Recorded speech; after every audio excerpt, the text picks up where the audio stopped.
आता बातमी सोलापूरमधून। सोलापूरच्या अंजनगावमध्ये शिवरायांचा पुतळा स्थलांतरित गेलेला आहे। दरम्यान शिवरायांच्या पुतळ्याची पूजा केल्यानंतर हा पुतळा स्थलांतरित केला गेला। क्रेनद्वारे उचलून शिवरायांचा पुतळा स्थलांतरित करण्यात आल्याची माहिती सध्या मिळते।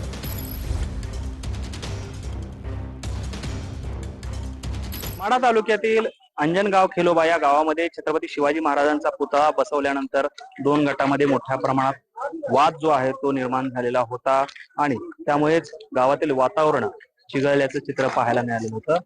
मात्र तब्बल 4 दिवसांनंतर या वादावरती आता पूर्णतः पडदा पडल्याचं चित्र पाहायला मिळतंय। आपण पाहतोय खरं तर अंजनगाव खेलोबा गावामध्ये हा छत्रपती शिवाजी महाराजांचा पुतळा जो आहे तो खेलोबा मंदिराच्या बाजूला या ठिकाणी बसवल्याचं चित्र आपल्याला 3 दिवसांपूर्वी पाहायला मिळत होतं।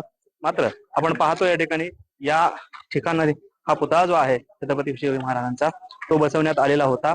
त्यानंतर मात्र हा पुतळा जो आहे तो जो वाद होता तो वाद सामोपचाराने मिटवत या ठिकाणी आता समोरच्या दिशेला बसवण्यात आल्याचं आपल्याला पाहायला मिळते। कॅमेरामन विनोद बातकर सह सागर सुरवसे, TV9 मराठी, माढा, सोलापूर।